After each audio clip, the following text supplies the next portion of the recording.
Sejam todos bem-vindos. Estamos aqui mais uma vez em mais um episódio aqui do Prado Talks. E hoje eu tenho o prazer aqui de receber um amigo, um cara que já trabalhou comigo, um colega do mercado, que é especialista em renda variável, opera na mesa de renda variável de uma grande assessoria da XP, da Verso Investimentos, o Luiz. Luiz, seja muito bem-vindo, é um prazer ter você aqui. Boa. Bom, João, muito obrigado, é um prazer estar aqui. É meu primeiro podcast, então, cara, assim, é uma honra estar aqui com você, né? Ter esse primeiro contato com um podcast.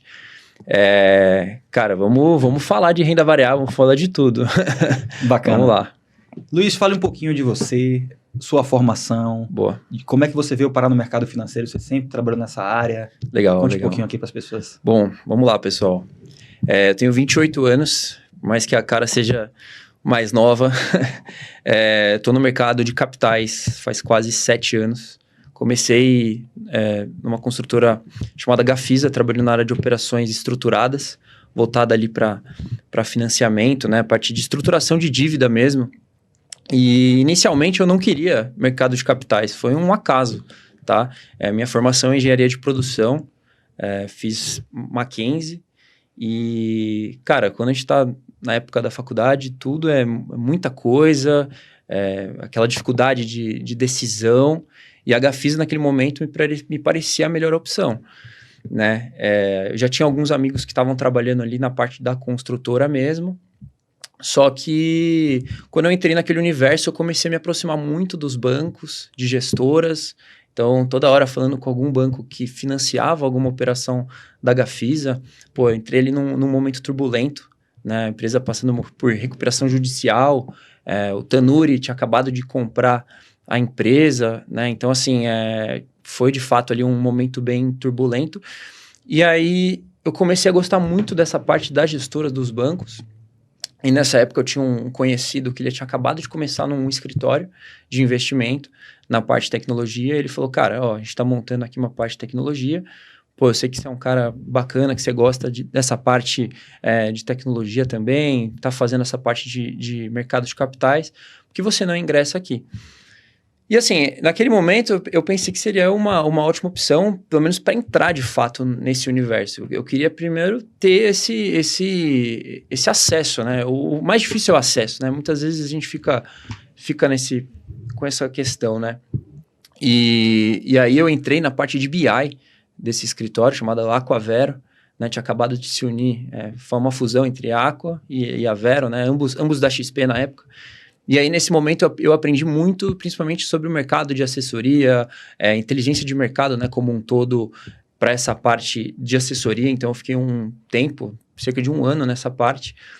E aí, durante esse tempo, eu estava prestes a me formar na faculdade e eu tive uma matéria de engenharia econômica, falando sobre value at risk, enfim, falando sobre esses modelos matemáticos, né, voltados para mercados de capitais, e aí isso brilhou meus olhos. Eu falei, pô, como fazer ali um cálculo de risco, e aí comecei a me aproximar do pessoal da mesa, do escritório, a Aquavero era um escritório muito forte em renda variável também, e aí todos me abraçaram muito com essa causa de ir para a mesa. E aí eu fui para a mesa para fazer a parte de inteligência da mesa mesmo, um banco de dados, fazer toda a parte mais burocrática, assim dizendo, mas também voltada para o negócio, que é uma mesa de renda variável, né? Entender o operacional, a estratégia por trás, enfim, quais são os números que a gente está olhando.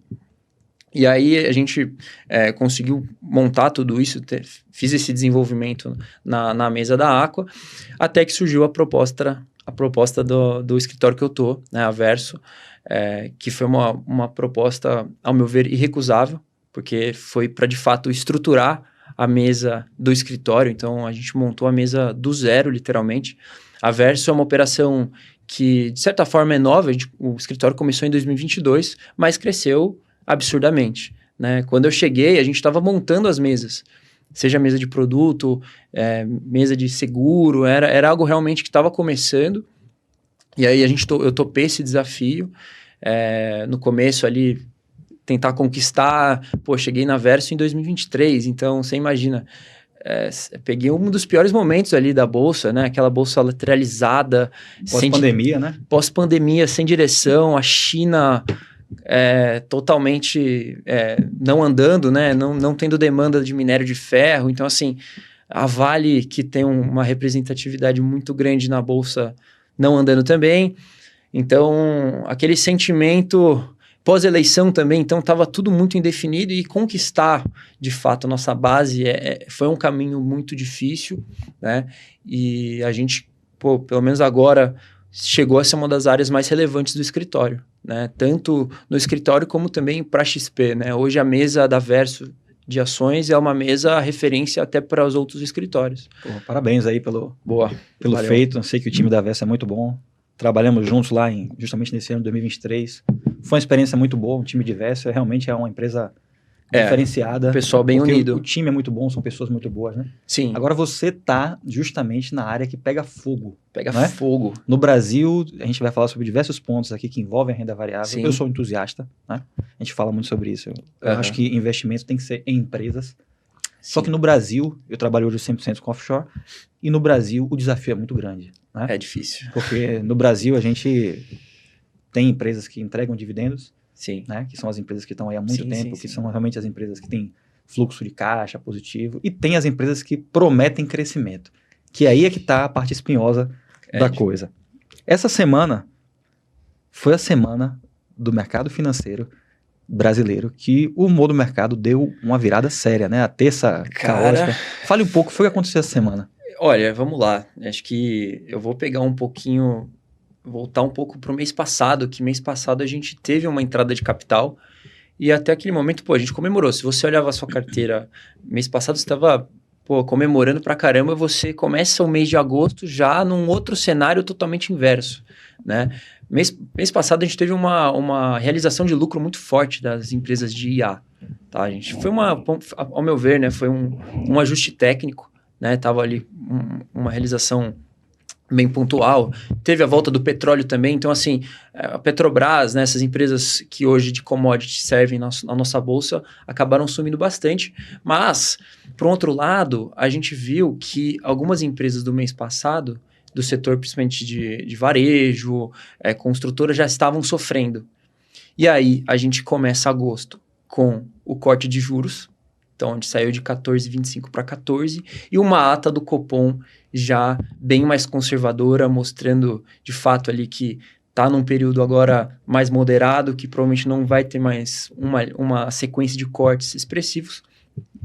Então, isso já balança bastante o mercado. E logo em seguida, para finalizar, uma carta, né, uma carta do JP Morgan, banco americano, que tem ali uma influência muito grande, né, sobre os mercados de capitais, trazendo o Brasil para neutro. Acho que é importante, né, João, a gente também colocar o seguinte: o JP Morgan, né, ele não falou venda ao Brasil.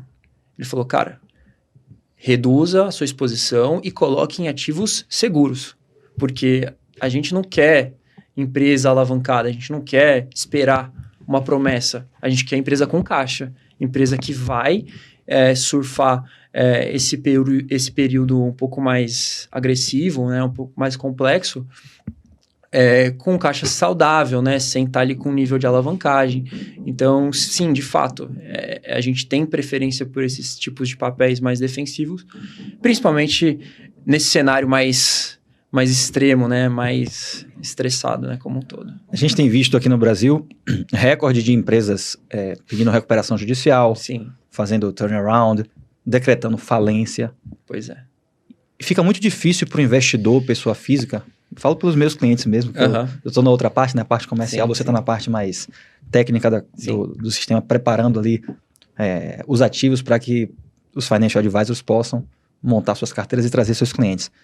É uma dificuldade muito grande para você convencer um cliente no momento desse, não só de juros altos, como estão agora aqui, né? A renda fixa no Brasil entrega um resultado muito bom. Claro. Com um cenário que recém tido resultados positivos das empresas no Brasil crescendo, tem aí algumas semanas de queda constante. O investidor pessoa física já não é acostumado a investir em renda variável e passa por isso. Como é que você faz para poder levar essas informações para os assessores e mostrar para eles que ainda é positivo colocar dinheiro na Bolsa Brasileira? Show de bola. Cara, a gente, assim, João, a gente tem um posicionamento na Verso, né, de certa forma até mais defensivo nesse sentido. A gente sempre optou por empresas com uma relação de beta baixo ali, um beta baixo em relação ao Ibovespa, né? O que eu quero dizer com isso, né, pessoal? Acho que é mais a gente ter ali uma exposição que quando o Ibovespa suba, a gente acompanhe, mas quando o Ibovespa caia, a gente caia menos, entendeu? Então, assim, a gente tem essa preferência por ativos mais sólidos, né? E acreditar o seguinte, olha, a gente está passando por um momento de turbulência, mas é aqui que é a hora que você vai comprar. Ou você vai esperar subir 30%, 40% para comprar de novo. Cara, a gente montou muita posição durante 24, 23, comprando. E nesse momento, os clientes absorveram esses lucros, porque em 2025 e o começo de 26, a gente teve uma entrada na bolsa muito significativa. Muito significativa. Em 2025, o Ibovespa atingiu 34%, 35% de valorização. A nossa carteira deu 45%, 50%. E assim, de novo, a nossa tese sempre é com essa tese de, vamos ter a preferência por ativos mais defensivos e que a gente acompanhe mesmo um cenário de queda. Se é para cair, vamos comprar mais. Obviamente, ter cautela. Eu não vou falar aqui uma sugestão de papéis alavancados, de setores que têm essa sensibilidade aos juros, entendeu? Eu quero um papel que ganhe com os juros, né? Então, é basicamente isso. Você recebeu aqui uma equipe de assessores, ótimo, que a maior parte dos clientes deles lá tem uma carteira 70% CDI+, ativos de crédito privado, por exemplo, né? Fundos de renda fixa, e 30% IPCA mais 7, IPCA mais 8. O que é que você fala para essas pessoas nesse momento que eles estão enxergando essa Disneylândia de juros e inflação ao mesmo tempo para poder colocar um percentual em boas empresas? E qual percentual que você acharia que faz sentido para uma média das pessoas em renda variável? Assim, considerando um perfil agressivo, tá? Um perfil agressivo e moderado. Acho que de 5% a 10% da carteira faria sentido em renda variável. É uma pimenta, é um acréscimo que, cara, quando a gente tiver uma volta, né, de um fluxo comprador, esse cara vai sentir uma valorização importante na carteira dele. Ele vai ver isso, materializar esse lucro. E assim, a gente tem empresa, né, que quando a gente faz uma dedução ali, né, de taxa interna de retorno, né, seja essas métricas de valuation, tem empresa que paga acima disso. A gente estava falando, né, Petrobras hoje paga IPCA mais 15%, né, se você pegar uma dedução ano ali, né, supondo que ela se mantenha com o lucro constante ali e um preço constante, cara, é 20% no ano, 25% no ano. Como você vai deixar de ter uma empresa dessa? O que é que você considera um investidor agressivo? Aí eu vou jogar a pimenta agora, porque agressivo. A gente tenta analisar ali o suitability, o perfil dos investidores, claro, mas o brasileiro, como ele é acostumado a investir no CDI, né, ele pode colocar qualquer informação ali ou até preencher um formulário de análise de perfil do investidor. Mas e nas quedas? Como é que você acha que esse investidor agressivo se comporta? Eu acho que é nas quedas que a gente vê quem de fato é um investidor agressivo. Porque o investidor agressivo, primeiro, ele entende como que funciona essa dinâmica da renda variável. Cara, se é uma empresa boa, ela tá te dando a oportunidade de você comprar ela mais barato, entendeu? Ela tá te dando a oportunidade. Pô, você compraria uma casa, vamos pensar uma casa linda, maravilhosa. Uma valia 1 milhão, no outro dia ela tá valendo 500 mil. Pô, cara, é a chance de você comprar, entendeu? E você vai ser rentabilizado nisso. Eu acho que as pessoas também têm muita dificuldade da questão do que é passivo do que o ativo, né, também. Sim. Então, assim, o ativo, se é um ativo bom, ele vai te rentabilizar ao longo do período e é uma janela de oportunidade. Entendeu? Não importa quanto ele esteja custando naquele momento, né? Exatamente. Ele continua sendo aquele ativo, aquela casa. E assim, né? Tem empresa que muitas vezes ela até já subiu. E a gente pensa, pô, será que eu devo vender? Mesmo se ela já atingiu ali um valor. Cara, nesse momento é a hora de você revisitar o valuation, o target, né? Então, assim, a gente acaba olhando os parceiros, né? Sejam gestoras, seja próprio research, né? Para entender, poxa, vamos supor, o papel já teve ali um upside bem relevante. Cara, faz sentido ainda ter? Muitas vezes vale, porque a empresa talvez continue entregando resultado. Né? A gente está falando de empresa, por exemplo, Petrobras, que entrega 100 bilhões de reais, né? Perdão. No ano. Entregou 50 no TRI agora? 50 no TRI, sabe? Então... Sim. Falando de Petrobras, por exemplo, eu estava até conversando com você. Eu trabalhei 8 anos lá, né? Petrobras Biocombustível. Eu falo para todo mundo, olha, não peçam para que essa empresa seja privatizada.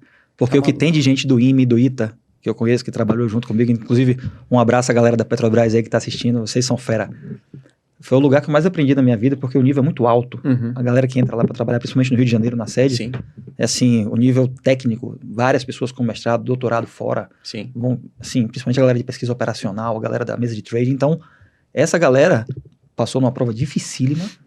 Eles têm ali a maior empresa do Brasil nas mãos, entregam resultado. Se cai todo mundo no mercado privado, muita gente que está pedindo privatização vai para a rua. É um risco, pô. Você é engenheiro, está no mercado financeiro. Boa parte desses engenheiros da Petrobras, se eles caem no mercado, eles vão voltar para Faria Lima. Eles vão voltar com tudo para Faria Lima. E eles entregam resultado.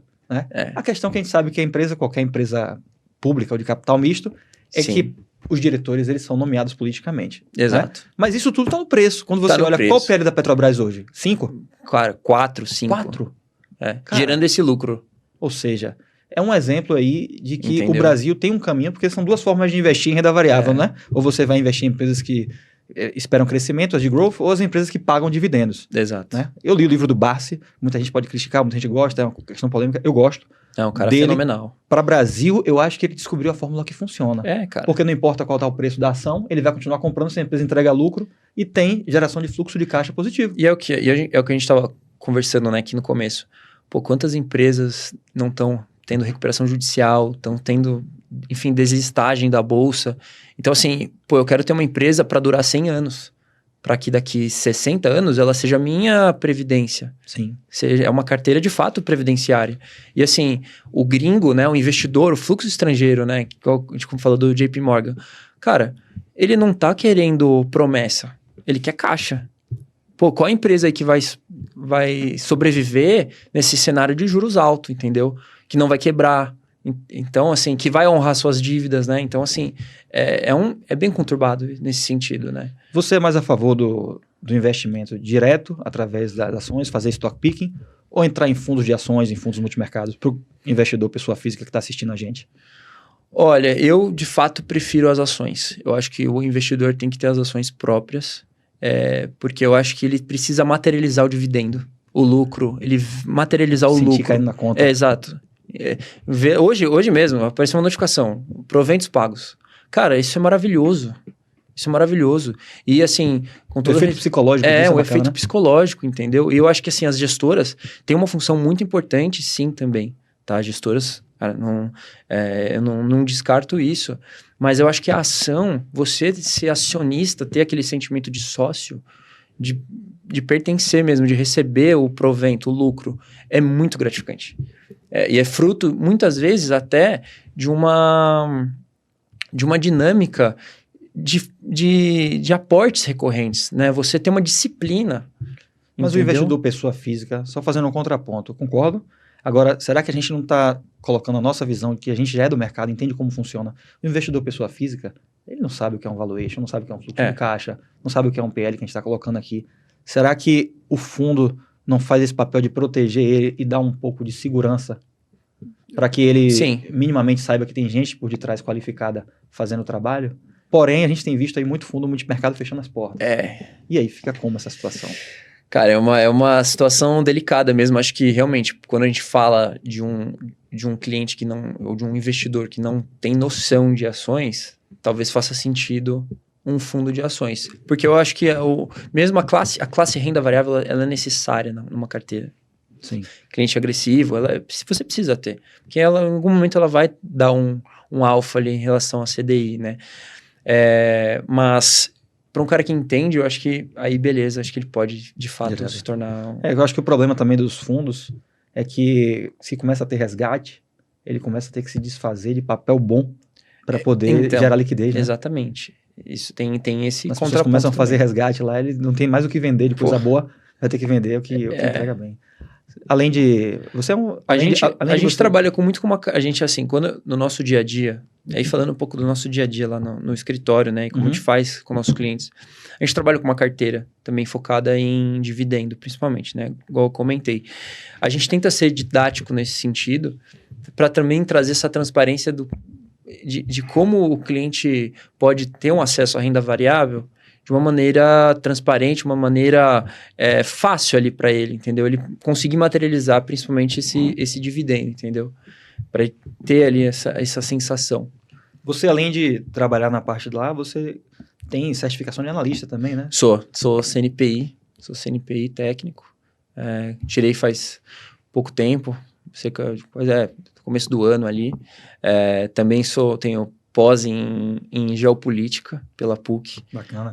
Cara, é um assunto que eu gosto bastante, geopolítica. Eu acho que, por exemplo, do nosso lado que está na renda variável, se a gente tem uma visão de oferta e demanda global, de como a cadeia produtiva, a cadeia global funciona, ajuda muito a nossa vida, né, no dia a dia, entendeu? Entender, poxa, o que a China está pensando? O que a Índia está pensando? O que os Estados Unidos está pensando? Né? Como que isso se conecta com o Brasil? Pô, a gente está se afastando dos Estados Unidos, a gente está se afastando da China, ou se aproximando, enfim, da Europa.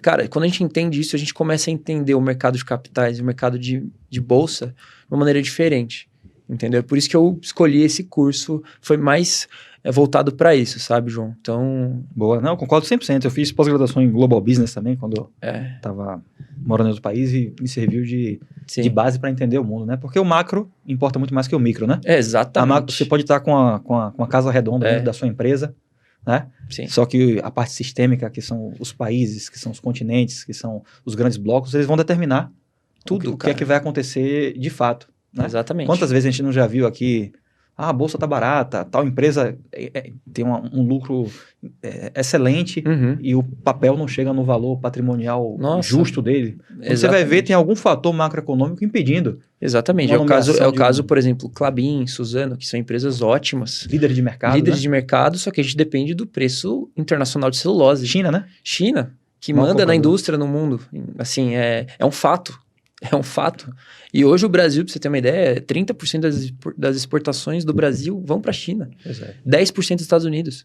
Olha isso. A gente tem Entendeu? Um aproveitamento muito ruim da possibilidade de fazer, que não existe acordo bilateral Brasil e Estados Unidos. Isso é um problemaço para a gente. Claro. Seria uma mão na roda para várias outras empresas que abririam frentes novas, né? Não só de commodities, né? E a gente oferece a base para o mundo, né? O Brasil é um país de matéria-prima. Sim. Né? A gente tem os setores essenciais da bolsa, né? Essenciais de serviço, né? Como um todo, né? Que é energia, né? Telefonia, bancos, né? De modo geral, que são saneamento, né? Estruturais, né? Estruturais, mas eles não vendem globalmente. É um mercado doméstico. Mercado internacional, a gente está falando de petróleo, de minério, de celulose, de agronegócio, né? Então, assim, a gente acaba sendo esse quintal do mundo no sentido de que a gente abastece o mundo. Só que o consumo, né, a nível de valor agregado é muito diferente, né? E aí, falando um pouco, até depois a gente pode entrar no assunto de Bolsa Americana. A nossa cadeia de produtiva é muito diferente da cadeia produtiva dos Estados Unidos. Total. Né? Cara, a gente está falando lá de tecnologia, né, de IA, de infraestrutura de internacional, internacional não, perdão, de infraestrutura... infraestrutura de AI mesmo, né? De AI mesmo, entendeu? entendeu? Chips, com a estrutura toda, né? Exatamente, de chips, é muito diferente. Sim. Com o Brasil, né? Agora, agregar valor aqui no Brasil também é complicado. Eu trabalhei 4 anos com uma trading house de café, e na minha época, assim, alguns anos atrás, 34% de todo o café exportado para o mundo vinha do Brasil. Né? O Brasil representava mais do que 1/3 do café global saía daqui. E aí você pergunta, por que o Brasil pega... Eu entregava café para Lausanne, na Suíça, fazer Nespresso e voltar para cá. Aí você fala, por que o Brasil não faz isso? Porque se o Brasil manda qualquer produto que não seja in natura, ele já começa a ter uma carga tributária altíssima que não compensa. Então, assim, o próprio país, ele cria condições ruins, ou não cria boas condições, de fato, para que você melhore a sua cadeia produtiva, né? Para você... Até refino mesmo de petróleo, quando a gente vê. Pois é, então entendeu? Tem um gargalo aí que não depende da gente. Né? Então você Exatamente. reduz a possibilidade de empresas que você tem para investir. Exatamente. O pessoal brinca, é Petrovale e bancos. Cara, no final do dia é isso, cara. São empresas que estão aí há 80 anos, entendeu? É muito diferente do S&P, que muda a cada 10 anos. Sim. Cada 20 anos, né? A composição, né? Quero dizer. Sim. Pô, Vamos falar de coisas que não estão sob nosso controle. O fiscal e a eleição. Tá bom. Quanto isso está interferindo e vai interferir nos próximos meses na Bolsa Brasileira? 70%. 70%. Eu acho que, assim, a gente teve um processo de entrada na Bolsa, principalmente ano passado e o começo desse ano, que não dependeu disso, tá? Dependeu de um ajuste, principalmente de uma rotação global, né? O mundo acabou alocando em investimentos alternativos, ouro, né? Outros países emergentes, só que a gente começa a entrar no ano de eleição aqui no Brasil, isso começa a bater, né? O JP Morgan foi muito objetivo nisso. 6, 7 meses antes da eleição, a gente começa a ver uma volatilidade. Entra nesse ponto aí, saiu essa semana o rebaixamento do Brasil no JP Morgan. Eles davam um call de compra e agora estão dando neutro, é isso? É isso. É basicamente isso. Só que, assim, não é saída do Brasil. É você reduzir a sua posição e também deixar em posições que sejam qualificadas, né? Que sejam ali... Mas não foi isso que saiu na mídia, não, né? As pessoas sensacionalizaram porque, cara... a situação e colocaram o seguinte, o JP Morgan mandou vender tudo, basicamente. Não, exatamente. As pessoas sensacionalizam. O pânico vende, né? O pânico vende, entendeu? É muito fácil você vender o Brasil. Porque a gente também dá condições para isso, né? Seja algum problema na política, né? A pauta de eleição, que a gente sabe que é polarizada, né? Então, assim, e nada também é definido, né? A gente teve na XP Matriz, né, recentemente, né? Falamos com o Arthur Wishman, que é um cara excelente. É economista-chefe? Da Asset, né? Ele é da XP mesmo. Tá. Cara fenomenal. E ele falou que é muito difícil você prever uma eleição. Quando a gente foi lá, na época ainda era o Tarcísio a aposta. E ele falou, cara, nada é definido. Olha o que aconteceu, já mudou todo o cenário. Agora o Tarcísio está se candidatando ao governo de São Paulo e quem está se candidatando à presidência é o Flávio, né, no lugar dele, né, assim dizendo, em nível de relevância da direita, né. Então, assim, muda muito o jogo. E talvez até a eleição mude também. O Brasil realmente é incerto nesse ponto. Então, fica fácil de você precificar um ajuste de compra para neutro. Entendi. Num cenário de polarização aqui pra gente. O Lula 4 já tá no preço? Ou ainda não? Eu acho que ele tá favorável a isso. Tá favorável? Tá favorável. Mas se ele for eleito, você ainda acha que a Bolsa pode ter mais uma queda? Ou ela já chegou no piso ali depois dessa pancada desse ano? Não, eu acho que pode cair mais. Pode cair mais, Pode. E quando as empresas que você gosta, que são as empresas que pagam dividendos estruturais, caem mais, você faz o quê? Compra. É buy? É buy. A gente esquece que são ciclos de mercado. Sim. E assim, uma hora isso volta. Isso volta pro preço justo da ação. Entendeu? É uma empresa que está sempre remunerando. E o dividendo não é pago em relação ao preço da ação, em relação ao lucro, né? Exatamente. É isso que muitas vezes as pessoas não entendem, né? Há essa confusão no mercado. As pessoas acham que quando a empresa dela ela perde valor ali na bolsa, mesmo que seja momentâneo, o dividendo dela vai ser totalmente afetado, ela não vai receber mais nada. Porra. E não é assim que Não, funciona. não é assim, cara. Pô, no tarifaço do Trump que teve em 2025, ano passado, eu comprei Petrobras pra caramba. Voltou tudo. Subiu. Vale. A empresa paga o dividendo com caixa, Porra, né? Ela tira do caixa para pagar o dividendo. Cara, você dobra a sua posição. Literalmente, ela se paga. Impressionante. Em 3, 4 anos. É que existe uma maturidade, você comprar uma disciplina, né? Eu acho que hoje falta muita disciplina para as pessoas. Se você fosse falar com o investidor, pessoa física, que está lá comprado nas empresas que pagam dividendos, Sim. de infraestrutura, energia, Sim. e ela recebeu o dividendo, você acha que ela usa esse dividendo ou ela reinveste aquilo tudo com um novo aporte para que no momento da aposentadoria... Depende do momento da pessoa. Sim. Tem casos que a pessoa já recebeu já teve uma posição muito grande, né? Acumulou uma posição muito grande e ela pode utilizar isso para uma aposentadoria, para um uso pessoal, mas idealmente se é uma pessoa que está formando carteira, está formando a sua base ali de patrimônio, ela tem que reinvestir. Até porque é isso que vai fazer você ter mais dividendo, você ter mais valorização. Né? Eu tinha visto uma vez um estudo sobre Petrobras mesmo, né? De pessoas que deixaram de investir e as pessoas que reinvestiram o dividendo. Cara, o resultado foi absurdo, assim. Quem reinvestiu lucrou muito mais, entendeu? Sim. Enquanto a outra pessoa foi sacando o dinheiro, entendeu? Então, assim, a gente sempre faz a sugestão de, volte a reinvestir. Esse dinheiro tem que voltar para o mercado, porque ainda não é seu momento de usar esse patrimônio. Em algum momento, se você já está ali perto de se aposentar, ou se é uma carteira previdenciária, eu acho que faz sentido sim você usar o dividendo. Inclusive, até um objetivo meu de vida. É o meu objetivo de vida. Lá na frente, usar os dividendos para pagar as contas da vida, né? Exatamente. Você gosta de small caps também ou não faz parte da sua... Eu gosto de uma small cap. Qual é? Aura Aura? Minerals. É uma small cap mineradora de ouro. É uma mineradora canadense, mas ela tá em algumas carteiras de small caps, tá? Ela é muito boa. Assim, o que eu vejo, assim, ela... Mas ela não tá aqui na Bolsa Brasileira, né? Tá. Ela é negociada com BDR. Olha só. Com BDR. Tá. Só que a operação dela é no Brasil. Inteira no Brasil. Olha só. Inteira. Quais são as suas top 5 empresas preferidas do Brasil, assim, direto? 5 empresas que você... Top 5 Brasil. Petro, Vale, Itaú, Semig, Porto Seguro. Olha só.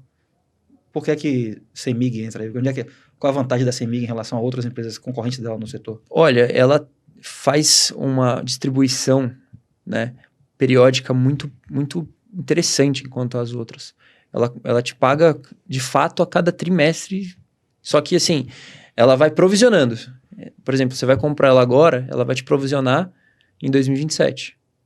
Só que se você mantiver a sua Semig, você vai ter outro dividendo depois de outro semestre, entendeu?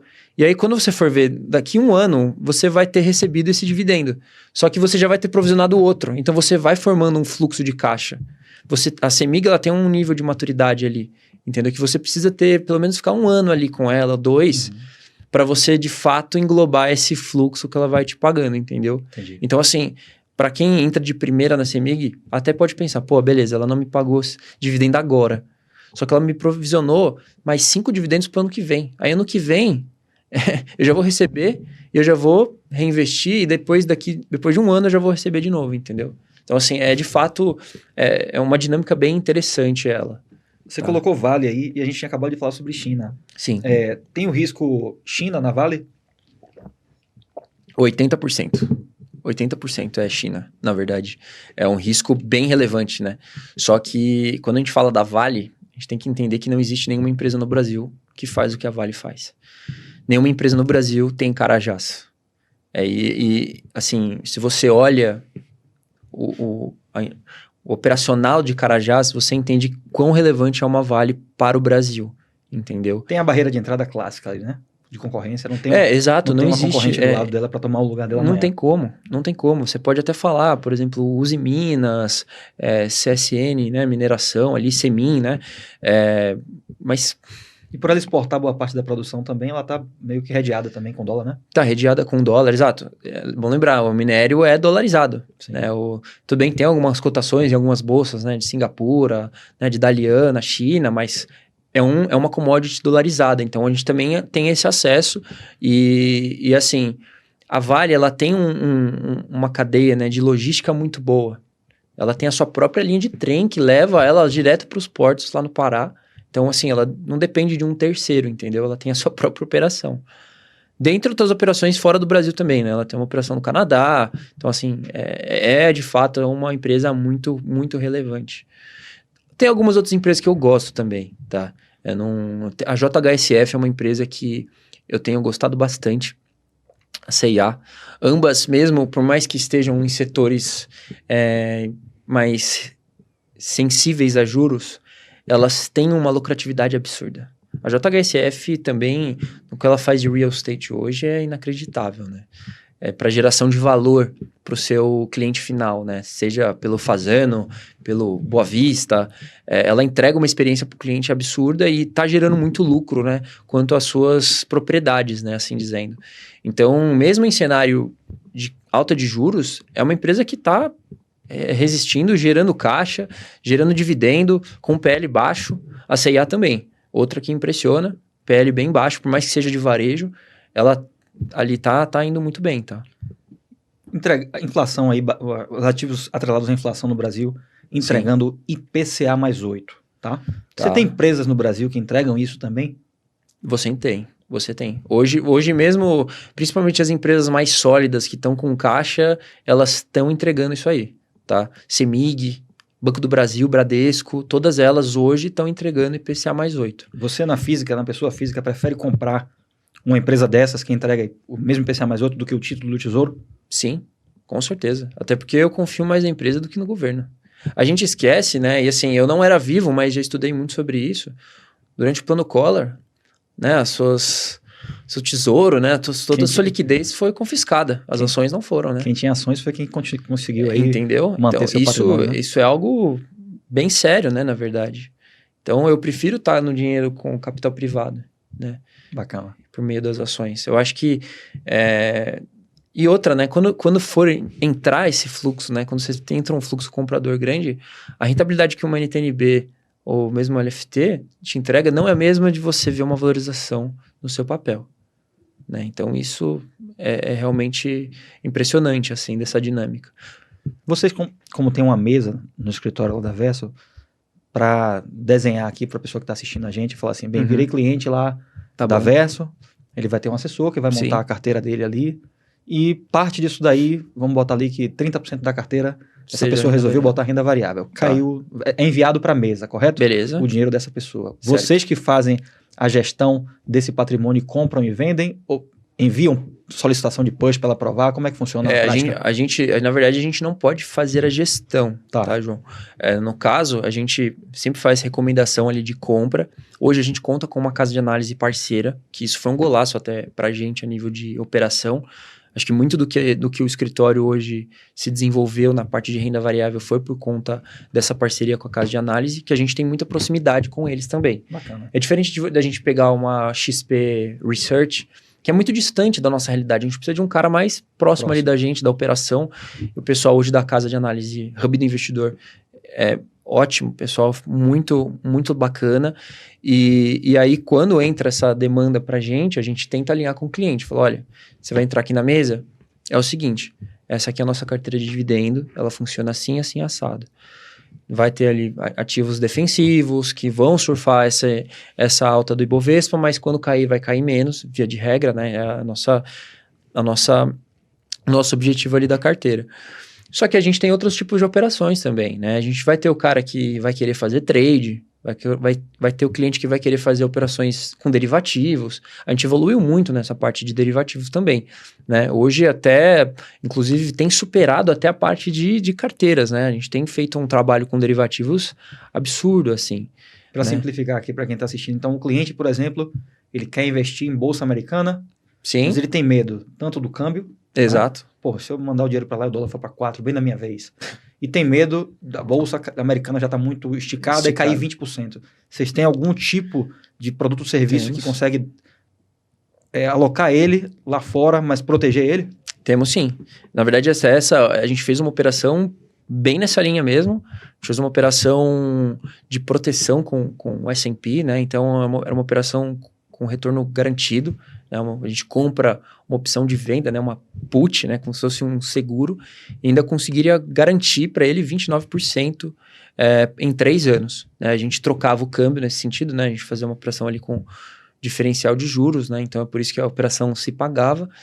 E a gente garantia esses 29 em 3 anos, e tudo que subisse além disso, né? Então, vamos supor, S&P explodiu, subiu 50%, o cara levou, o cara ganha 50% no final da operação, né? Então, assim, é uma operação bem legal. A gente fez nesse momento, principalmente para descorrelacionar com o Ibovespa. A gente entende que tem que ter o Ibovespa, mas a gente também entende que a gente precisa olhar outras estratégias, porque a gente sabe que aqui provavelmente vai sofrer agora, nesse médio prazo, entendeu? Então, esse é um tipo de operação que saiu pra caramba. A gente virou referência até para outros escritórios dentro da rede da XP. A gente fez uma ligação esses dias. Cara, mais de 50, 60 pessoas na ligação. Outras mesas de outros escritórios. Olha só.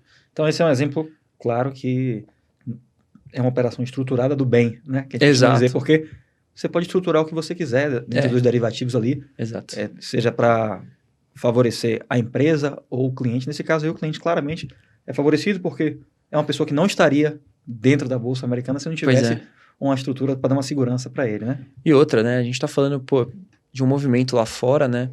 com muito IPO acontecendo, né? A gente teve a SpaceX, a gente tem a expectativa, né, de uma Anthropic, uma ChatGPT, né, OpenAI também abrindo capital. Então, assim, se a gente ficar fora disso, cara, fica muito ruim o sentimento, né? Aquele famoso FOMO, né? Fear of Missing Out.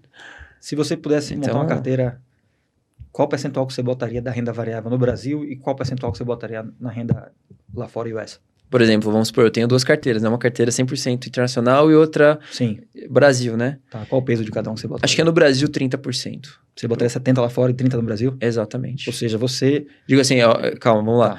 De uma carteira Brasil, né? Considerando ali pós-inflação, dentro dessa carteira eu colocaria uns 30% a 40%. Tá bom. Tá?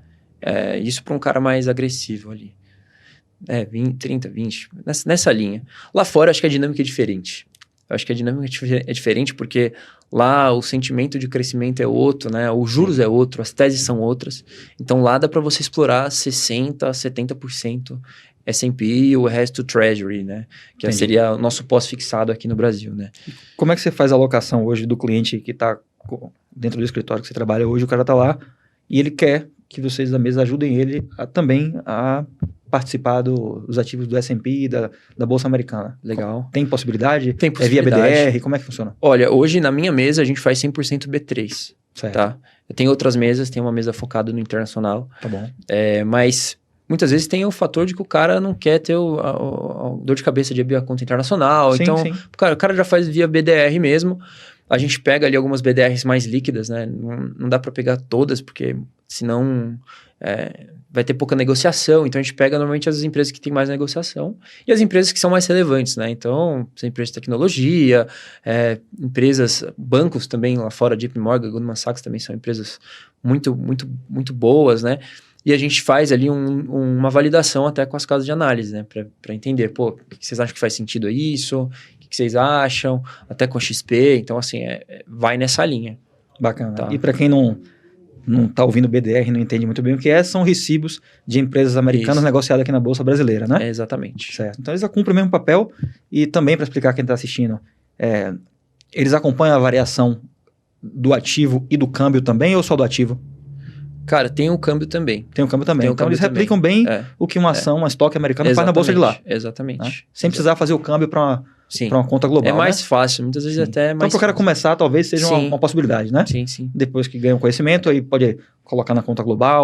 E tem essa possibilidade, né? Você consegue transferir essas BDRs para conta internacional. É mais fácil até. Ela é conversível, né? Ela é conversível.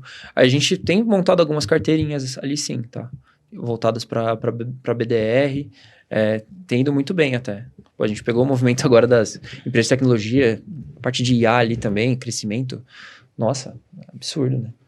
Absurdo. Você acha que o vício e o costume de apostar, por exemplo, bets, isso aí. Poupança é minha aposta também. Vamos falar de loteria. Isso atrapalha o investidor brasileiro de alguma forma? Acho que 99%. Sinceramente, 95%, vai. Eu ainda dou uma margem ali pro cara guardar o dinheiro, mas a gente vive num Brasil subdesenvolvido, né? Em que o cara tem o imediatismo, o cara precisa do dinheiro, cara, para amanhã para pagar as contas. Então você imagina, é muito difícil você ter essa disciplina de guardar dinheiro. Só que aí ele entra no momento que é o seguinte, pô, ele precisa guardar dinheiro, tá? Ele tem um ativo aqui que paga IPCA mais 8, que é o famoso taxa livre de risco, né? Um IPCA mais 8, uma LFT. As ações, elas têm que brigar com tudo isso, cara. A gente tem a Bet, ela dá a dopamina em 30, 20 segundos. Como que a gente compete com isso, né? Então, assim, a gente traz esse imediatismo de uma Bet, por exemplo, para o cara ganhar dinheiro hoje, amanhã, só que para o cliente que vê valor, né? Para um investidor ver valor no dividendo, é semestre, é trimestre, ano, dependendo e aí falando de rentabilidade também. Então, como que você vai destravar, né, uma pessoa física, né, ali para investir em ações, sendo que ela tem esse imediatismo para pagar as contas, sendo que ela tem um outro produto que dá essa dopamina, esse lucro rápido, né, fomentando isso toda hora, até incentivo mesmo acho que da do Brasil como um todo, né, da indústria de mídia como um todo, o incentivo é pouco para você guardar dinheiro. Ele quer que você gaste, né? Essa é a Mas o cara verdade. geralmente que investe em bet, ele geralmente está nas classes C, D e E. Sim, E se ele tenta se transformar, por exemplo, num investidor e bate na porta de um escritório grande, muitas vezes ele ou vai ser atendido pela mesa digital. Então, assim, não é bem o público investidor, sim. o cara da bet, né? É uma população que, mas eu entendo o que você está falando, ele poderia crescer e se transformar num investidor no futuro, mas ele não consegue sair daquilo porque tá viciado nas apostas.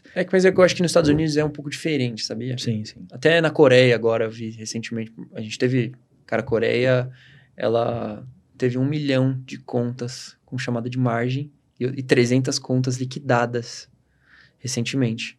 Mas o meu ponto é, cara, lá você tem um acesso a investimento muito maior do que aqui, entendeu? Estados Unidos também, mas é que de fato, sim, tem esse ponto de que as classes mais baixas não têm esse acesso, mas a educação financeira no Brasil é muito precária, né, também. Sim. Você vê valor em tudo isso. Já o que tem uma pessoa mais velha, que tem o dinheiro guardado ali na velha e boa poupança, né? Você não acha que esse cara que sai da poupança, primeiro, ele tem que ter uma passagem tranquila em 100% CDI, para ele poder começar a acreditar que a bolsa não é loteria, que não é problema? Eu vi aquela entrevista do Galípolo falando que ele tentou justificar a poupança para um outro presidente de um outro banco central. Ele falou, cara, como eu vou explicar que existe uma caderneta de poupança que paga menos que a taxa mínima de juros? Surreal. É surreal. É surreal. E foi justamente o que foi confiscado por Zélia, por Collor lá atrás.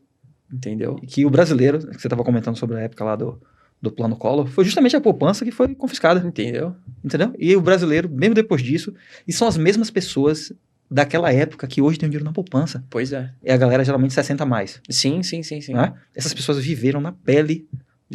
Confisco, remarcação de preço, tudo aquilo, hiperinflação, troca de moeda, e elas continuam botando dinheiro na poupança. Exato. Então, assim, eu concordo com você. Eu acho que a gente tem que sair da poupança e pelo menos ir para um pós-fixado ali, cara, que seja uma emissão bancária, que você vai ter o seu FGC garantido. Por uns anos ali, né? Por uns anos, ficar no feijão com arroz para começar. Pelo menos vai remunerar melhor sua conta, entendeu?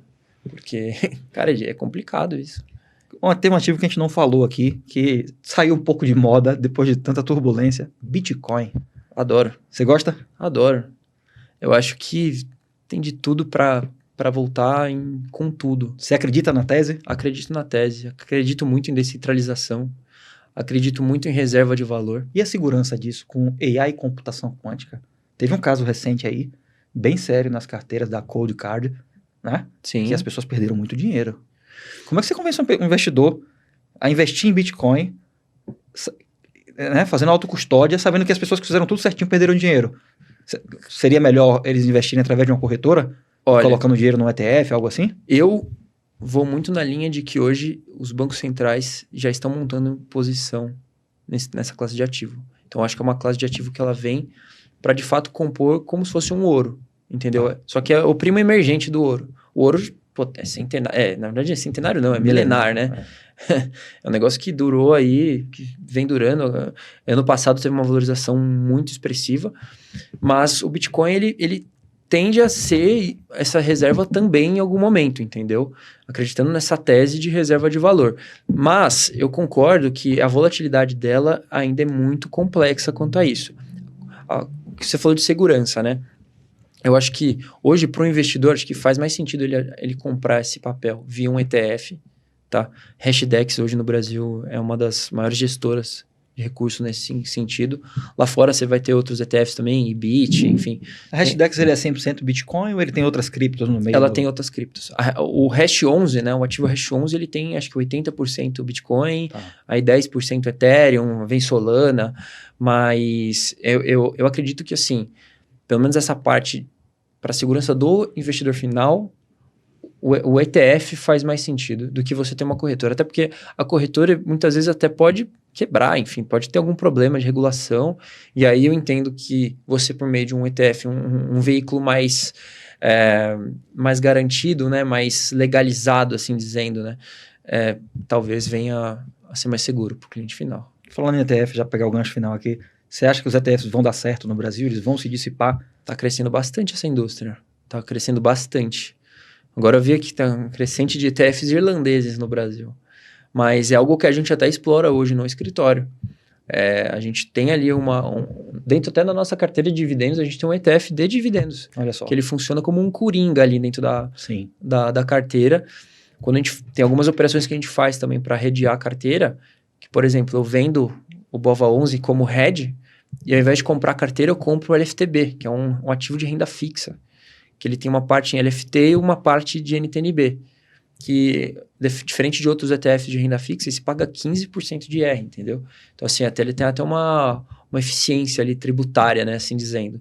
Então, a gente vem utilizando, sim, esses ETFs, mas tem crescido outros ETFs temáticos, né? Seja de semicondutores, urânio, cobre, prata, vem metais raros, né? Agora tem o Rara 11, né? Então, tem alguns ETFs crescendo também. Eu gosto bastante, mas eu acho que vai muito de cliente para cliente também, o cara entender a tese, tá? Por exemplo, nos Estados Unidos, né, eu sou um cara que vai muito da religião do S&P puro. Cara, o S&P é só o S&P. Difícil bater, né? É difícil bater. É difícil bater por uma questão de composição. O índice vai se remodelando, né? Sim. Pô, a gente, anos 90, 80, a ExxonMobil era...